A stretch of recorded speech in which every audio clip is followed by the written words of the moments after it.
നിങ്ങളാരും ഒന്നും ചെയ്യണ്ട. വേണ്ടത് ഞാൻ ചെയ്തോളാം. അയാളുടെ കൂടെ ഒരു വയറ്റി വന്ന് ജനിച്ചെന്നുള്ള ഒറ്റ കാരണത്താലാ ഞാൻ ഈ ശിക്ഷയൊക്കെ അനുഭവിക്കുന്നത്. അയാളെ പോലൊരു ദുഷ്ടന്റെ പ്രവൃത്തി കൊണ്ട് ഈ കുടുംബം തകരാൻ ഞാൻ ഒരിക്കലും സമ്മതിക്കില്ല.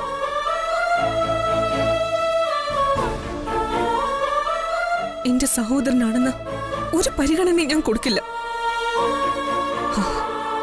എന്താ ചെയ്യേണ്ടതെന്ന് എനിക്കറിയാം. വേണ്ടി വന്ന അയാളെ കൊല്ലും ഞാൻ. ചിത്രേ, നിനക്ക് ഈ കുടുംബത്തോടും ഇവിടെ ഉള്ളവരോടുള്ള ആത്മാർത്ഥത എത്രയാണെന്ന് ഞങ്ങൾക്ക് എല്ലാവർക്കും അറിയാം. നിന്നോട് ഇവിടെ ആർക്കും ഒരു വിഷമവും ഇല്ല, വിരോധവും ഇല്ല.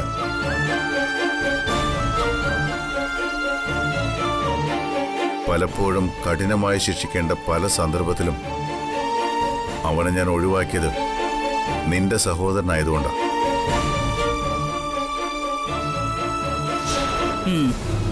ഇപ്പോഴും ആ പരിഗണന എനിക്ക് അവനോടുണ്ട്. തെറ്റ് തിരുത്താൻ തയ്യാറായാൽ അവനെ ഞാൻ വെറുതെ വിടാം.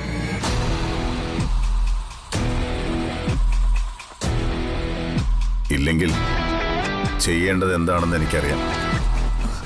അതല്ല ഡി കെയുടെ തണലില്ല ഇവിടെയുള്ള ഓരോരുത്തരുടെയും ജീവിതം. ഡി കെക്ക് എന്തെങ്കിലും ഒരു കയ്യബദ്ധം പറ്റിയ ഇല്ല, അത് പാടില്ല. അതുകൊണ്ട് വേണ്ടത് എന്താണെന്ന് വെച്ചാ അത് ഞാൻ ചെയ്തോളാം. അതിനുള്ള ശിക്ഷ ഞാൻ അനുഭവിച്ചോളാം. അതൊന്നും വേണ്ട ചിത്രേ. അപകടകരമായ ഒരു മാനസികാവസ്ഥയിൽ അവനിപ്പോൾ ഉള്ളത്. വേണ്ടത് ഞാൻ ചെയ്തോളാം. നീ ഇപ്പൊ സൂപ്പറാടി. ആ മായധാരിയൊക്കെ നിന്നെ കണ്ട് സ്റ്റഡി ചെയ്യട്ടെ. ഞാനിനി എന്ത് ചെയ്യണമെന്ന് മോൻ പറഞ്ഞാൽ മതി, ഞാൻ അതുപോലെ ചെയ്തോളാം. അങ്കിൾ ഇപ്പൊ പോയി കല്യാണത്തിന് വേണ്ട ഒരുക്കങ്ങൾ തുടങ്ങിക്കോളൂ. നമ്മൾ തീരുമാനിച്ച പോലെ തന്നെ ഈ കല്യാണം നടക്കും.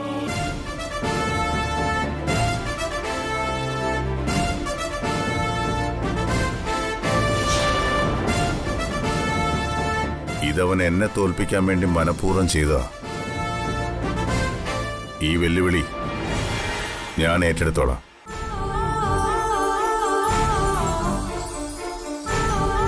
ഹാപ്പി ആയിട്ടിരിക്കും സുധാരൻ നായരെ. നമ്മൾ ഈ കല്യാണം ബ്യൂട്ടിഫുൾ ആക്കും. എന്നാ പിന്നെ ഞാൻ ഇറങ്ങട്ടെ. ഓ പോട്ടെ മോളെ. മോനെ പോട്ടെ മോളെ.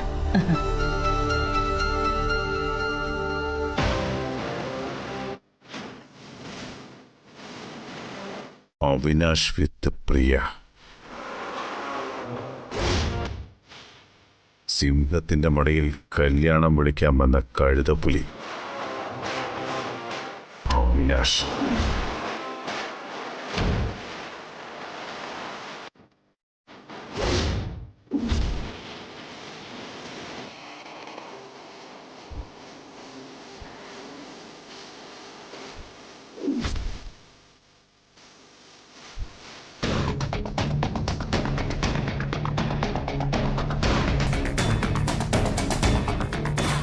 ഞങ്ങളൊരു കല്യാണം ക്ഷണിക്കാമെന്നോ?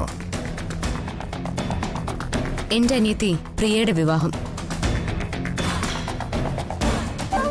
വരന്റെ പേര് രാജീവ്.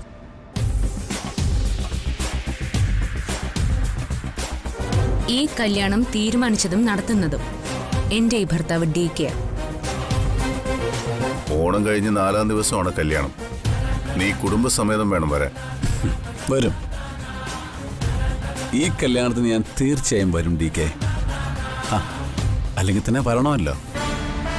അത് മാത്രമല്ല, ഇത്തവണ അമരാവതിയിൽ ഓണാഘോഷം പ്ലാൻ ചെയ്തിട്ടുണ്ട്. സൂര്യൻ കൂട്ടി നീ എങ്ങെത്തണം.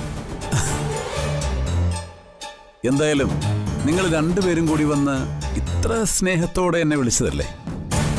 അപ്പോൾ അമരാവതിയിലെ ഓണാഘോഷത്തിനും പ്രിയയുടെ കല്യാണത്തിനും ഞാനും ഉണ്ടാവും.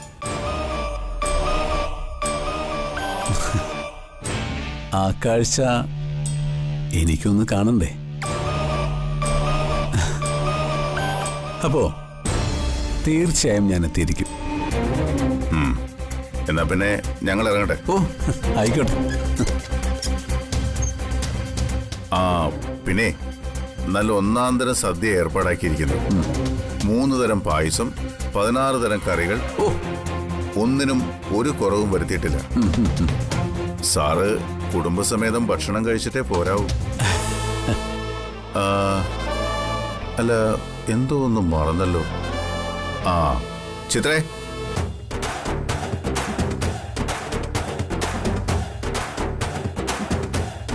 എന്റെ മരുമകളാ. സാറിന് ഒരു സമ്മാനവും കൊണ്ട് വന്നാ.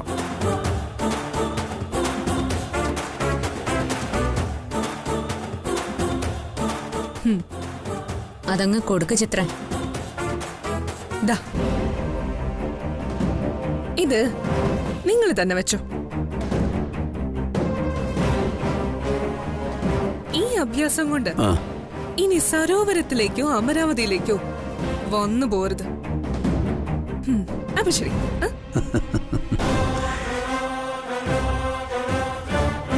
ഇത് ഞങ്ങൾ നിനക്ക് തരണമെന്ന് കരുതിയതാ.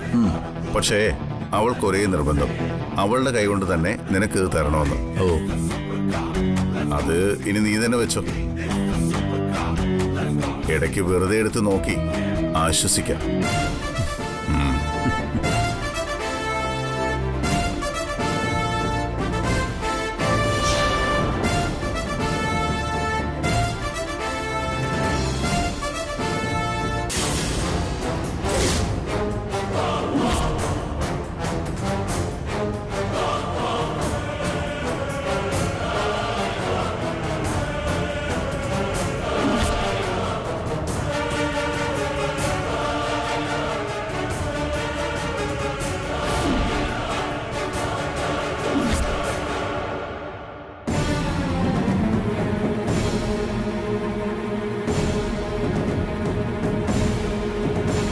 മോനെ, ആ പയ്യന്റെ വീട്ടുകാർ ഇതും കൂടി അറിഞ്ഞാ ഒന്നും സംഭവിക്കില്ല, നിങ്ങൾ പേടിക്കണ്ട.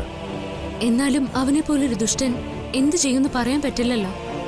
അങ്ങനെ ആലോചിക്കാൻ തുടങ്ങിയ ഈ ലോകത്ത് ഒരു കാര്യവും ചെയ്യാൻ സാധിക്കില്ല. നമ്മളോട് നേരിട്ടൊരു ഏറ്റുമുട്ടലിന് അവൻ തയ്യാറാവുമെന്ന് എനിക്ക് തോന്നുന്നില്ല. ഭീഷണിയുടെ അങ്ങേ അറ്റത്ത് നമ്മളെ കൊണ്ടുപോയി നിർത്തുന്ന ഒരു അടവ് മാത്രമായത്. ഇനി ഇതിനു മുകളിലേക്ക് എന്തു വന്നാലും അത് ഞാൻ നോക്കിക്കോളാം. പോരെ?